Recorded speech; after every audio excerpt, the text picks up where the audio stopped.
नमस्कार, कल का बाजार में आप सभी का स्वागत है। मैं हूं सुमित और भारतीय बाजारों के लिए आज का बाजार जो था वो काफी इंटरेस्टिंग देखने को मिला, जबकि मार्केट्स में आज शुरुआती तेजी या शुरुआती बढ़त को बाजार ने कैरी फॉरवर्ड किया और लास्ट आवर तक आते आते एक जोरदार उछाल रहा। 18,700 के ऊपर कहीं निफ्टी फ्यूचर जाकर बंद होते हुए दिखाई पड़े और निफ्टी भी करीब 18,600 के ऊपर बंद होते हुए दिखाई पड़े। रिकॉर्ड आज का फिर से बनाया निफ्टी बैंक ने, और निफ्टी बैंक में भी निफ्टी पीएसयू बैंक जो कि बढ़िया तेजी के सिलसिले को लगातार बरकरार रखे हुए हैं, तमाम शेयर अच्छे उछाल के साथ वहां पर बंद होते हुए दिखाई पड़े। तो Nifty bank, Nifty PSU bank के दम पर या फिर आप कह लीजिए कुछ और हैवी वेट्स के दम पर आज निफ्टी ने वापस अपने जो तेजी थी उसको रिज्यूम करते हुए दिखाई पड़े। आज का बाजार बंद होने के बाद जो इंटरेस्टिंग आंकड़ा आपको दिखाई पड़ेगा वो था एफआई और डीआई का, और एफआई और डीआई दोनों की तरफ से ही खरीदारी का नंबर आता हुआ दिखाई पड़ा। 619 करोड़ रुपए की खरीदारी रही एफआईएस की और करीब करीब 37 करोड़ रुपए के आसपास ही खरीदारी देखने को मिली डीआईएस की तरफ से भी। तो ये जो सिलसिला है एफआईएस और डीआईएस की तरफ से वो इतना कोई खराब नहीं है, वहां पर अभी भी बाइंग ही देखने को मिल रही है। आज हम बातचीत करेंगे सर्वेंद्र श्रीवास्तव से, हमारे साथ मौजूद हैं, आपके सवालों के जवाब दिलवाएंगे और सर्वेंद्र जी से, और साथ ही साथ उनका एक मार्केट को लेकर व्यू भी समझेंगे। सर्वेंद्र जी नमस्कार, स्वागत है कार्यक्रम में। सबसे पहले तो मार्केट्स को लेकर आपका व्यू। 18,600 के पार निफ्टी आज बंद हुआ और जो सो फार अंतरराष्ट्रीय संकेत हैं वो भी काफी सकारात्मक हैं। तो क्या व्यू रखते हैं मार्केट्स को लेकर आप? बहुत बहुत नमस्कार सुमित जी। देखिए, मार्केट में 18,600 का जो ब्रेकआउट हुआ उसका एक विप्सो हो गया। हम नीचे में गए तो हम वापस 18,400 ऑलमोस्ट टच करके आए, फिर अभी हम वापस यहाँ पे आज अपने बंद तकरीबन 18,600 के आसपास दिया है। तो देखिए, मेरे हिसाब से यहाँ एक दायरा बन जाता है 18,400 से मेरे हिसाब से 18,700 18,750 टॉप में। तो ये आप एक 18,400 से आप 18,750 का एक स्पॉट में आप दायरा लेके चलेंगे और मेरे हिसाब से इसी दायरे में नेक्स्ट 1 से 2 दिन कामकाज मुझे लगता है बाजार का होना चाहिए। तो बहुत ज्यादा ट्रेंडिंग मूव मुझे अभी यहाँ से निकलता हुआ इमीडिएटली बेसिस पे नहीं दिख रहा है। कारण मैं वही बता रहा हूँ कि क्योंकि हमने 18,600 के जो ब्रेकआउट्स थे वो बहुत क्लीन नहीं हुए, थोड़ा वहां पे एक जिसको हम विप्सॉइंग एक्टिविटी बोलते हैं वो हो गई। तो ऐसा लग रहा है कि थोड़ा बाजार थोड़ा टाइम लगाएगा, थोड़ा सुस्ताएगा और इस रेंज में कंसोलिडेट होने के बाद या तो अपसाइड ब्रेकआउट या तो अगर नीचे में कहीं 18,400 टूटा तब कोई डिसाइसिव व्यू बनाएंगे। बट ट्रेडर्स के लिए एक ये 300 पॉइंट की रेंज मुझे लगती है, अगर जो ट्रेड करना चाहे उसको कर सकते हैं। मेरे पास क्लियर कट अभी डायरेक्शनल कोई कॉल निफ्टी पे नहीं। तो क्लियर कट डायरेक्शनल कॉल नहीं, लेकिन हाँ दोनों ही तरफ पे चाहे तेजी या मंदी के दायरे अगर टूटते हैं तो उसके हिसाब से आपको यहाँ पर कॉल लेकर चलना होगा। सवाल जवाब का सिलसिला शुरू करेंगे, लेकिन उससे पहले आपकी स्क्रीन पर एक नंबर आएगा। अगर आप इस कार्यक्रम का हिस्सा बनना चाहते हैं तो आप उसके जरिए भी हमारे साथ जुड़ सकते हैं। व्हाट्सएप नंबर हमारी स्क्रीन पर, और साथ ही साथ आप हमारे साथ सोशल मीडिया के जरिए भी आस्क आवाज कैश और आस्क आवाज एफएनओ के जरिए भी हमारे साथ जुड़ सकते हैं और सवाल सीधे पूछ सकते हैं। धर्म चौधरी हमारे साथ मौजूद हैं बिजनौर से बातचीत करने के लिए। चौधरी साहब नमस्कार, सवाल पूछिए। जी चौधरी साहब सुन पा रहे हैं आप? जी सुन पा रहे हैं जी, सवाल पूछिए अपना। सर, मेरा सवाल है कि मेरे पे आईओसी के शेयर है 1500 शेयर। ओके। वो 73 के रेट पे हैं। ओके। तो उसमें मुझे क्या बने रहना चाहिए? वैसे मैं लॉन्ग इन्वेस्टर हूँ। ओके। और आपने खरीदारी 73 रुपए पे की है, राइट? जी जी जी। चलिए सर्वेंद्र, 73 रुपए पे आईओसी में खरीदारी है, करीब 77-78 का मौजूदा स्तर है, 1500 शेयर है इनके पास। अभी ये क्या कर सकते हैं? ये समय दे सकते हैं, कोई दिक्कत नहीं उसमें। जी बिल्कुल, अगर थोड़ा हमेशा समय भी स्पेसिफाई कर देंगे तो हमारा काम थोड़ा और ज्यादा इजी हो जाता है। बट मैं अब ये लंबे अवधि की ये बोल रहे हैं तो मैं अपने हिसाब से मान के चलता हूँ कि साल भर प्लस भी ये स्टॉक को रखेंगे और रख सकते हैं। उस नजरिए से मैं इनको थॉट्स यहाँ पे दे देता हूँ। तो मेरा थॉट यही है कि यहाँ पे हमने पहले भी इसको जब शोज पर डिस्कस किया तो थॉट यही है कि देखिए बढ़िया शेयर है, यहाँ पे आपको डिविडेंड यील्ड भी बहुत अच्छी मिल रही है और ओवरऑल सेटअप्स जो हैं यहाँ पे मीडियम टू लॉन्ग टर्म बहुत बढ़िया बन रहे हैं। तो आप मेरे हिसाब से ट्रेड में बने रहिए। इमीडिएटली इसके जो लॉन्गर टर्म एवरेजेस या लॉन्गर टर्म सपोर्ट्स हैं वो तकरीबन आ रहे हैं आपके भाव के आसपास ही, तो 73 के आसपास ही लेवल्स वहां पे आ रहे हैं। तो आई थिंक अराउंड कॉस्ट या कॉस्ट से थोड़ा सा नीचे एक हल्का स्टॉप लॉस मेंटेन करके ट्रेड में बने रहें। और मेरे हिसाब से अगर 12 मंथ प्लस का होराइजन लेके चलेंगे तो डेफिनेटली मुझे लगता है यहाँ पे आपको 95 टू 100 तक के भी टारगेट्स यहाँ पे आते हुए आईओसी में दिखने चाहिए। अच्छा, तो 90s प्लस में टारगेट्स आप यहाँ पे आईओसी में देख सकते हैं, इस हिसाब से आप रणनीति बनाइएगा। अगली दर्शक से बातचीत कर लेते हैं। मेघा हमारे साथ मौजूद है जबलपुर से बातचीत करने के लिए। मेघा जी नमस्कार, सवाल पूछिए। नमस्कार सर मेरे पास सिंटैक्स के 500 शेयर हैं जो कि बंद हो चुका था, अभी ये वापस खुल गया है, तो मैं जानना चाहती हूँ कि रखूं या निकलूं। निकल भी नहीं पा रहे हैं एक्चुअली उसमें से। आपने खरीदारी कब की थी मेघा मैम? 1 साल पहले, मतलब जनवरी करीब। और ये सिंटेक्स इंडस्ट्रीज की आप बात कर रहे हैं, राइट? या हाँ। अभी लोअर सर्किट है तो आप इसलिए नहीं बेच पा रही क्योंकि इसमें लोअर सर्किट लगातार लग रहे हैं। जब से ये वापस रीलिस्ट हुआ है उसके बाद से लेके अब तक ये लगातार लोअर सर्किट के साथ ही चल रहा है, और मेरे ख्याल से इसकी लिस्टिंग जो हुई है वो भी हाल में ही हुई है, 12 दिसंबर के आसपास ही। तो बहुत अभी तो चालू हुआ, पहले 3-4 दिन पहले ही इसका काफी टाइम हो गया। तो इतना लंबा आपने पेशेंस दिया, कोई खास वजह सिंटेक्स के साथ बने रहने की? नहीं, वो तो बंद ही हो गया था ना, 100% दिखाता था कि माइनस हो गया 100% पैसे, हमें तो लगा डूब गया। चलिए सर्वेंद्र, लॉस है 3 रुपए पर शेयर का। 500 शेयर इन्होंने लिए थे 10 रुपए के दाम पर, अभी 7 रुपए चल रहा है। लकीली ये दोबारा रिलीज हुआ है और तब से लोअर सर्किट लग रहे हैं, तो मौका तो सोफार इनके पास नहीं है निकलने का, लेकिन कहीं ये वापस सर्किट खुले तो क्या करें? नहीं देखिए, डेटा पॉइंट्स टूट गए, चार्ट पूरा टूटा हुआ है और सडनली ये T2T में अब ये वापस मेरे ख्याल से आया है, तो यहाँ पे कोई व्यू बहुत एग्रेसिव यहाँ पे इनको मैं नहीं दे सकता। बट थॉट यही है कि देखिए, जिस तरह के क्वालिटी का कहीं जिस तरह का सेटअप दिख रहा है, लोअर सर्किट अपर सर्किट में जो स्टॉक्स चलते हैं उनमें बहुत ज्यादा दिमाग लगाया नहीं जा सकता। बट थॉट यही है कि ऐसे स्टॉक्स में, पेनी स्टॉक्स में मैं सबको बोलता हूँ कि भाई जितना हो सके उतना अवॉइड करें ट्रेड करने के लिए, क्वालिटी में रहें। बहुत सारी चीजें हैं क्वालिटी में जहां आपके मुनासिब पैसे बन जाएंगे। तो मेरी यहाँ पे कोई इनको बहुत क्लियर, मेरे पास यहाँ पे कोई राय नहीं है, बट उछाल में निकल जाने की राय रहेगी इस तरह के स्टॉक्स में। तो मेघा जी, बहुत सीधी सी रणनीति है, आपको कोई भी तेजी मिले, लॉस मिनिमाइज हो, आपने इतना समय दिया, आपको और ऊपर पैसा मिले, आप निकल जाएं, ज़्यादा बेटर है। लेकिन सर्वेंद्र का कहना सही है कि आप स्ट्रेस लेने की बजाय बढ़िया शेयर लें तो एटलीस्ट रिटर्न कम आएगा, एक रीजनेबल आएगा और स्ट्रेस थोड़ा कम होगा। तो इस तरह के स्टॉक्स के साथ का चुनाव करना ज़्यादा बेहतर होता है। राजेंद्र व्यास हमारे साथ मौजूद है मुंबई से बातचीत करने के लिए। व्यास साहब नमस्कार, सवाल पूछिए। नमस्कार सर। नमस्कार। मेरे पास बैंक ऑफ इंडिया का 150 शेयर है जी, at the rate of 200। Okay, ये पुरानी खरीदारी है आपकी? हाँ, ये बहुत पुरानी खरीदारी है, एवरेज करके ये 200 रुपया हुआ है। ओके, और maybe around 4 to 5 years I am holding this. Okay, okay. And another is Axis bank जी, 10 shares at the rate of 850। Okay. Sarvendra, एक निजी और एक सरकारी बैंक, दोनों में समय कितना दे सकते हैं आप व्यास साहब, क्योंकि आप तो बहुत समय से होल्ड कर रहे हैं ऑलरेडी? हाँ, लेकिन अभी समझो मुझे ऐसा लगता है कि बैंक ऑफ इंडिया में थोड़ा सा इम्प्रूवमेंट आ रहा है, तो ऐसा ना हो कि मैं बेचूं नहीं और वापस से नीचे आ जाए। Okay, okay. सर्वेंद्र, एक लंबा पेशेंस है और वो पेशेंस अब टूट रहा है। बैंक ऑफ इंडिया को लेकर करीब 200 के दाम पे खरीदारी की है, 150 शेयर हैं, अब 100 रुपया पहुंचा है, तो वहां तो लॉस है पर शेयर का 100 रुपए के आसपास। और एक्सिस बैंक 850 रुपये पे खरीदा है, मुनाफे में है 100 रुपये पर शेयर का। क्या करना चाहिए ना? देखिए, बैंक ऑफ इंडिया में मुझे नहीं मालूम इन्होंने किस तरह से एवरेजिंग की है, बट अगर अच्छे से एवरेजिंग की होती या डॉलर कॉस्ट एवरेजिंग का फॉर्मूला फॉलो किया होता तो इनका इतना ऊपर का 200 रुपए का प्राइस नहीं हो सकता है, क्योंकि स्टॉक आप देखिए नीचे में तकरीबन 32-33 रुपए तक भी 30-32 रुपए तक गया हुआ है। तो आई थिंक एवरेजिंग का इनकी रणनीति यहाँ सही से नहीं हुई है, नहीं तो इनका वीवैप बहुत नीचे आ सकता था। अब वापस 100 रुपए के भाव से यहाँ से तो मैं इनको और नहीं बोल सकता कि यहाँ से कोई ऐड करें, क्योंकि ऑलरेडी आप देख रहे हैं कि 30-40 वाली चीज जो है ऑलरेडी 100 हो गई है। मैं इनको यही बोल सकता हूँ, टाइम दिया है, टाइम देके रखिए। PSU बैंक्स का फ्लेवर चल रहा है, जब तक ओवरऑल आपको PSU बैंक में फ्लेवर दिख रहा है, चल रहा है, उस मोमेंटम को खेले, राइड करें।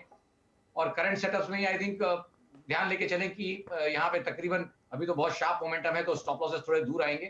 बट एज लॉन्ग एज 85-86 के ऊपर टिका हुआ है, तब तक इस पर्टिकुलर मूव में मेरे ख्याल से मोमेंटम पॉजिटिव रहेगा। तो आई थिंक 84-40 के स्टॉप लॉस से फिलहाल ट्रेड में बने रहें, और मोमेंटम जब तक राइड हो रहा है तब तक इसको राइड करें। अब फिलहाल बैंक ऑफ इंडिया में यही रहा है।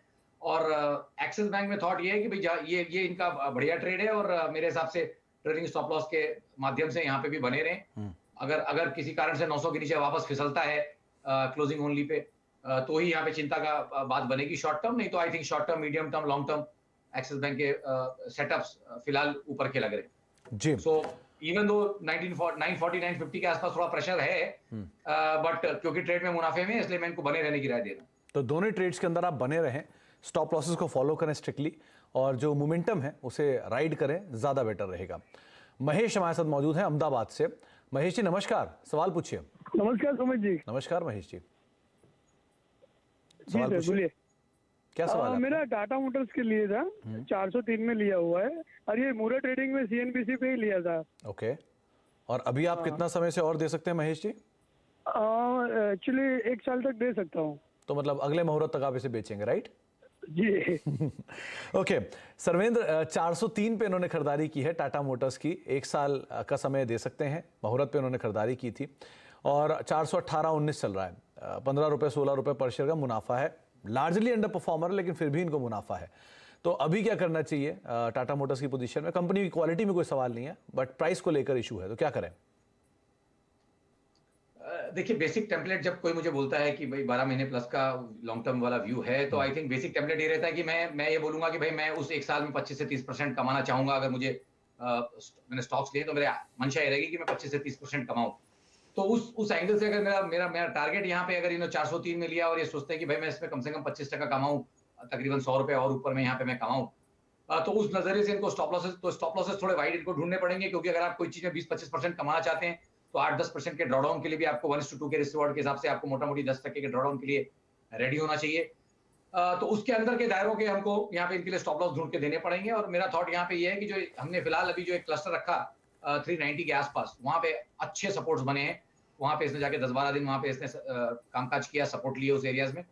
तो 390 के नीचे 389.40 का क्लोजिंग ओनली स्टॉप लॉस रखे हैं इस पोजीशन पे, तो बहुत इनका डीप स्टॉप लॉस भी नहीं आएगा।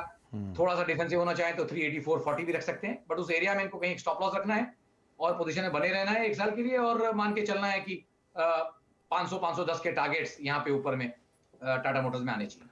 500-510 के टारगेट्स आ सकते हैं। सब्सिडरी का आईपीओ भी आ रहा है, तो वो भी एक बढ़िया ट्रिगर बन सकता है। इन सब चीज़ों को आधार मान के आप पोजीशन में एटलीस्ट बने रह सकते हैं। 390 का स्टॉप लॉस रहेगा। नवीन हमारे साथ मौजूद है कुरुक्षेत्र से बातचीत करने के लिए। नवीन जी नमस्कार, सवाल पूछिए। नमस्कार सर। नमस्कार नवीन जी। हाँ सर, मेरे पास ना टाइटन के 107 शेयर हैं। इसकी बाइंग है 2653 रुपए की। ओके। और सर दूसरा स्टॉक है श्याम सेंचुरी SCFL। सर फिलहाल तो मैं टाइटन के ऊपर आपको राय दिलवाता हूँ, लेकिन इसमें नजरिया क्या रखते हैं आप?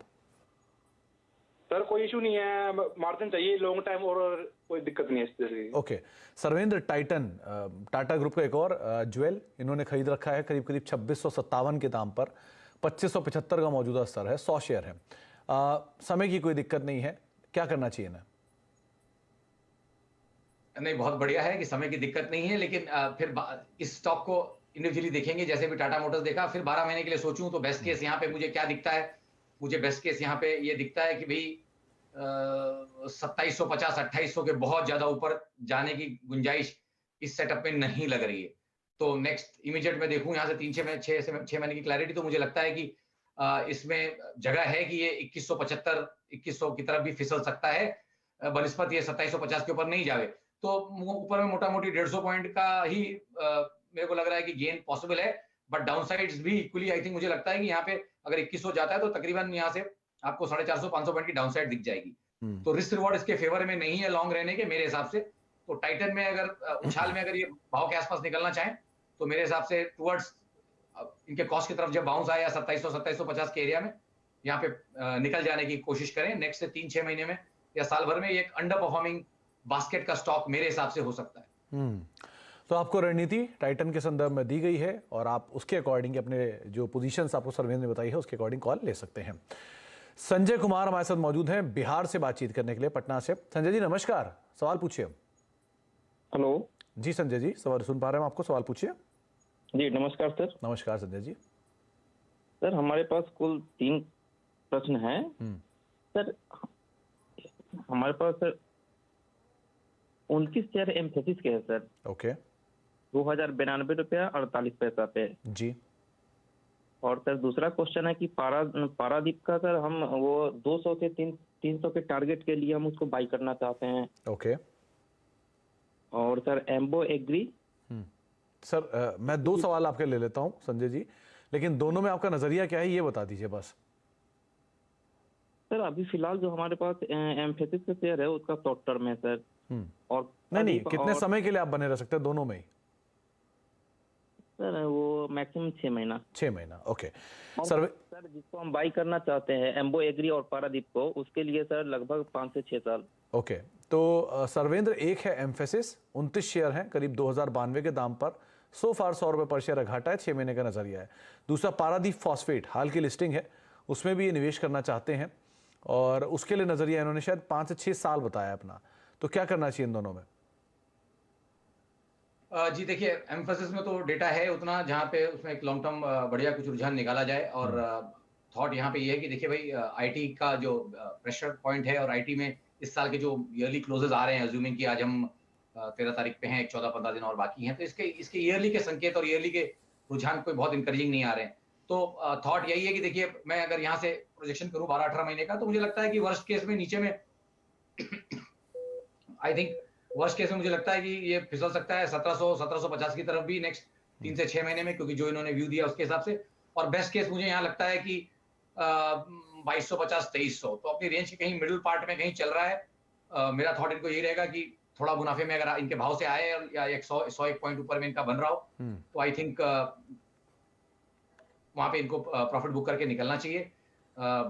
2250-2300 के बहुत ज्यादा ऊपर नेक्स्ट 6 महीनों में जा पाए, ऐसा फिलहाल रिस्क रिवॉर्ड लग नहीं रहा है एम्फेसिस में। तो उछालों में एम्फेसिस में एग्जिट करने की राय है। जहां तक रही पारादीप फॉस्फेट की बात, यहाँ हमें लगता है कि देखिए डेटा तो बहुत कम है कि इसमें मैं कोई मल्टी ईयर एनालिसिस करूं, but short to medium term यहाँ इसको शॉर्ट टू मीडियम टर्म के पार्ट्स में इसको लेके चलना पड़ेगा। उस पूरे सेटअप में ये लगता है कि भाई फिलहाल के मूव में इसने एक बढ़िया करेक्शन कर लिया है और कंसोलिडेशन जो हुआ है उसका ideal breakout on the upside मुझे लगता है। तो 72 के जो हाइज हमने रखे, 72-73 के आसपास जो हमने हाइज रखे हैं, आई थिंक वो इसके रिटेस्ट होंगे। फिलहाल तो वही लगता है बनस्पत ये अब क्लोजिंग बेसिस पे 54 के बहुत ज्यादा नीचे नहीं जाए, तो 5340 का स्टॉप लॉस और ऊपर में 72 का टारगेट फिलहाल पारादीप में 1 से 3 महीने का ये व्यू निकल के आता है। जी, तो आपको दोनों स्टॉक्स को लेकर रणनीति बताई गई है, आप उसे फॉलो कर सकते हैं। नरोत्तम हमारे अगले दर्शक हैं जो कि बड़ौदा से मौजूद हैं। नरोत्तम जी नमस्कार, सवाल पूछिए। नरोत्तम जी आप सुन पा रहे हैं? हेलो। हाँ सर, सवाल पूछिए अपना।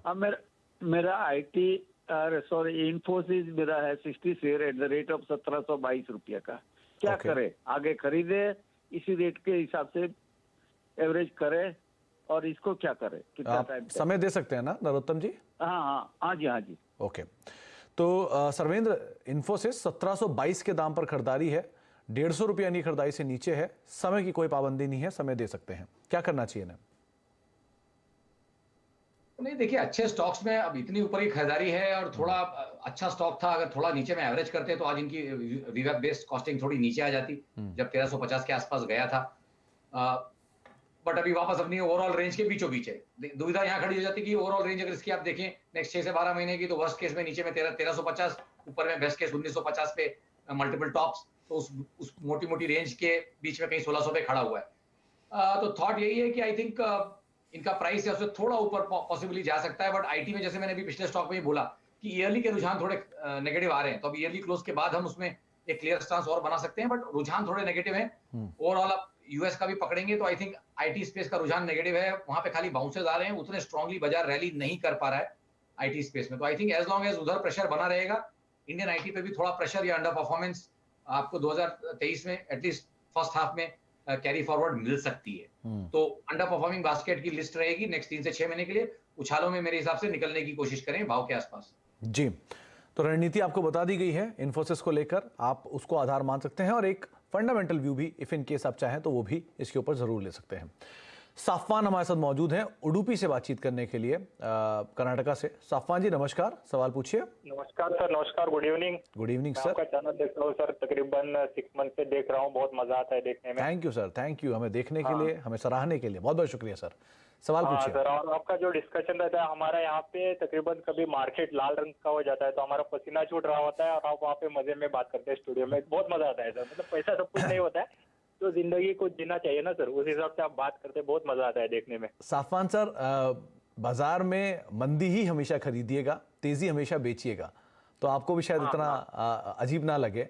और बाजार तो चलता ही रहता है सर, आगे भी रहेगा और बात पहले भी रहा था, तो इम्पोर्टेंट तो समय है जो अभी का है, तो आप पहले उसको प्रायोरिटी दीजिए। सवाल क्या आपका, पूछिए।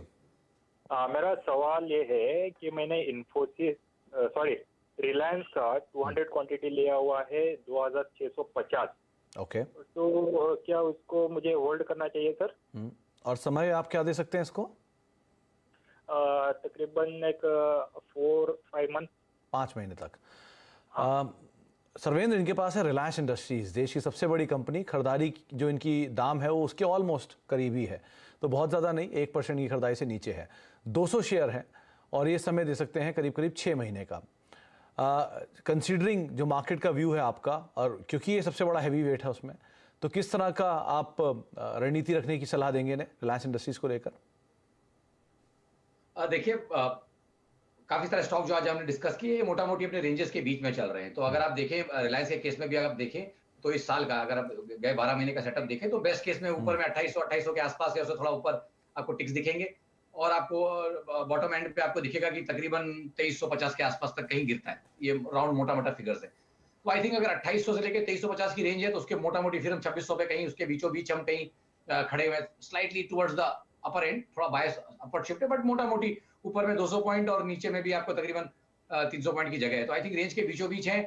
एक चीज तो बड़ी क्लियर है कि 2750 2800 के आसपास इसमें लास्ट 12 महीने से सेलिंग तो आ रही है। तो सम डिलीवरी बेस्ड सेलिंग से अगर आप एक चीज समझ ले, किसी स्टॉक को अगर आपने रोका है अपनी उसके अप ट्रेंड में, तो बिना डिलीवरी बेस्ड सेलिंग के वो चीज रुकती नहीं है। और अगर 12 महीने से आप देखेंगे तो कैंडल्स में सप्लाई तकरीबन 2750 2800 के आसपास आ जाती है, उसके बहुत ज्यादा बियॉन्ड जाके बंद कर नहीं पाता। तो आई थिंक यहाँ पे भी बेस्ट केस वही है कि जो 6-12 महीने की रेंज है उसकी अपर एंड के आसपास निकलने की कोशिश करें, बनस्पत जब तक 2800-2820 का डिसाइसिव ब्रेकआउट नहीं होता तब तक स्टॉक फ्रेश मोमेंटम पकड़ेगा नहीं और इसी रेंज में फंसा रहेगा। तो बेस्ट पार्ट क्या है, अगर अपर एंड पे बेच पाए और नीचे में ले पाए, 3-4 राउंड लग गए तो 500-600 रुपए तो आपके ऐसे ही रिलायंस में बन जाएंगे। तो उसको, उस रेंज को एक्सप्लॉइट करने की कोशिश करिए till the time proven otherwise, which means या तो रेंज ऊपर में ब्रेकआउट कर जाए या रेंज नीचे में ब्रेकडाउन कर जाए। 12 महीने से तो ऐसा हुआ नहीं और 4-5 राउंड हो चुके हैं। अगर इसको इन्होंने ट्रेड कर लिया होता 3-4 राउंड तो शायद 600-800 रुपए तो घर में इनके ट्रेडिंग में ही आ गए होते। खैर इन्होंने अभी नहीं किया, बट फिलहाल यहाँ पे करें जब तक रेंज का ब्रेकआउट या ब्रेकडाउन नहीं होता। 2350 to 2800 ये मान के चले रिलायंस के लिए रेंज। चलिए, तो रणनीति आपको बताई गई है रिलायंस इंडस्ट्रीज के संदर्भ में। ये स्टैंडर्ड डिस्क्लेमर भी है, जो चैनल आप देख रहे हैं इसका प्रभुत्व प्रबंधन जो है वो रिलायंस इंडस्ट्रीज के पास है, तो अपनी एक वित्तीय सलाहकार से राय जरूर ले लें। एक ब्रेक का वक्त है, ब्रेक के बाद लौटेंगे और सर्वेंस से एक रैपिड फायर राउंड के जरिए ज्यादा से ज्यादा सवाल लेने की कोशिश करेंगे। छोटे से ब्रेक के बाद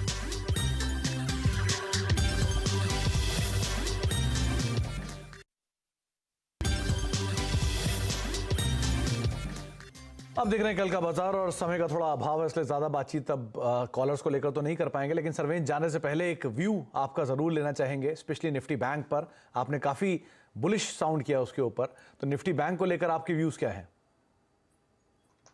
देखिए, निफ्टी बैंक अलग चल रहा है। निफ्टी तो थोड़ा मे बी प्रॉब्ली कैचअप करने की कोशिश कर रहा है, क्योंकि पीछे लास्ट 1.5 साल से अंडर परफॉर्म करता हुआ आ रहा है। तो अगर आप निफ्टी बैंक निफ्टी रेशियोज को देखेंगे तो आई थिंक जो towards the end of 2019 and 20 के टॉप के आसपास हमने जो लेवल्स रखे थे वो आए नहीं है। तो बैंक निफ्टी ने हमें बेसिकली अंडर परफॉर्म किया उस रेशियो पे। तो आई थिंक वो कैचअप कहीं पकड़ने की कोशिश कर रहा है।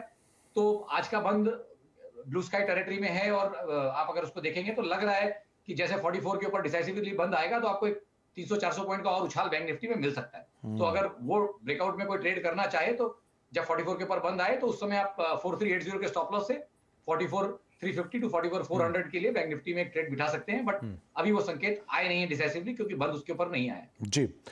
चलिए, बहुत बहुत शुक्रिया सर्वेंद्र अपना व्यू हमें देने के लिए, सभी दर्शकों के सवालों के जवाब देने के लिए, और सभी दर्शकों से भी माफी जिनसे आज हम सोशल मीडिया के जरिए जुड़ नहीं पाए और उनसे बातचीत नहीं कर पाए। बहुत बहुत शुक्रिया सर्वेंद्र अपना समय हमें देने के लिए और हमसे बातचीत करने के लिए। कल का बाजार को अब यहीं समेटेंगे, एक ब्रेक का वक्त है और ब्रेक के उस पार खबरों का सिलसिला लगातार बना रहेगा।